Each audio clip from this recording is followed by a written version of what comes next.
obviously most people now are like into women's and girls wrestling and they support it. But if you ask most people, like, how many programs do you think we have for NCAA women's college wrestling? No, not many people are going to say 96. We have 96. Yeah. So that's amazing. And so we have hit the criteria that we needed to hit to move from emerging sports status to championship status. We're in that phase now where each division is officially voting. And so hypothetically, and most people have heard by 2026, so we have one more year where it's going to be that unofficial tournament. You hear people say the NCWWC. That's the Hmm. tournament that's going to become the NCAA tournament. We're right there. So I'm super grateful. I'm also grateful that the NAIA Association is doing so well. So I think there's 45 programs there, and they're very healthy right now. And in fact, Menlo, which is in the Bay Area, was our NAIA national champions this year. And Yeah. Michael Ayala, the head coach, was the head coach of the year. So lots to celebrate and be grateful for.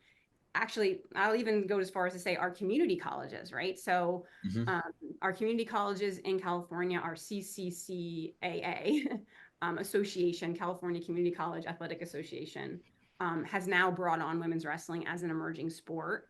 And so there were 6 schools that competed, I believe, this year, but like I think almost 15 that are coming up in the next year or two that are going to be included.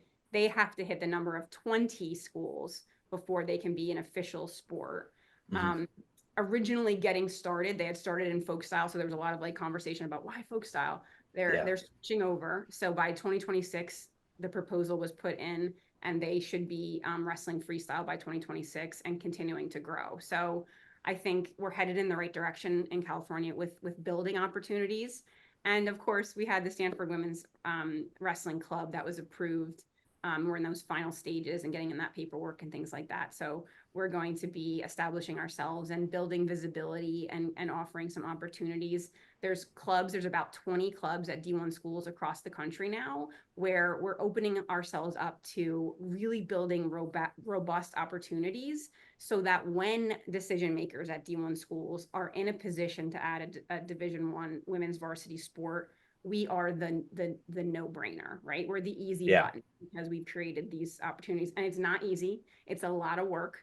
We're talking to USA Wrestling now about trying to partner with us to offer some insurance cards and liability insurance so that we can start to create some continuity with the workflow of establishing the clubs.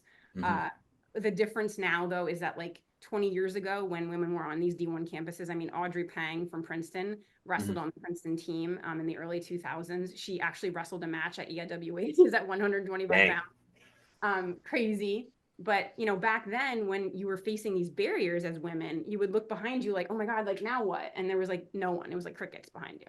So our goal all along has been like a small group of dedicated women who are going to help lead this can make a difference here. And so that's what I and my, Emma Randall, Kira Berry, Jackie Paquette, and this it goes on and on and on. These women um, that are really working hard. Krista Graff from the National Wrestling Hall of Fame is awesome. Charlotte Bailey in Iowa. I don't want to leave people out, but there's so many women who are like literally now when these women look behind them, it's like, oh, we're here. What do you need? Like, how can we help you? Like, we'll get through this barrier. We'll do it with integrity, and we'll be here for you. So that's really made the difference, and that's the work that I do. I literally am like, on the daily getting texts from women across the country and emails like, now what?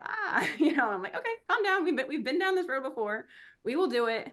And it's a joy. Like it's 100% been the most unexpected, like meaningful passion that's just like came out of nowhere for me. I did not expect to be here. If you would have known me in high school and someone would have said like, she's going to be a leader and women, in wrestling, I would have been like, you're crazy. But it's just been so wonderful. Yeah, so it's such good stuff.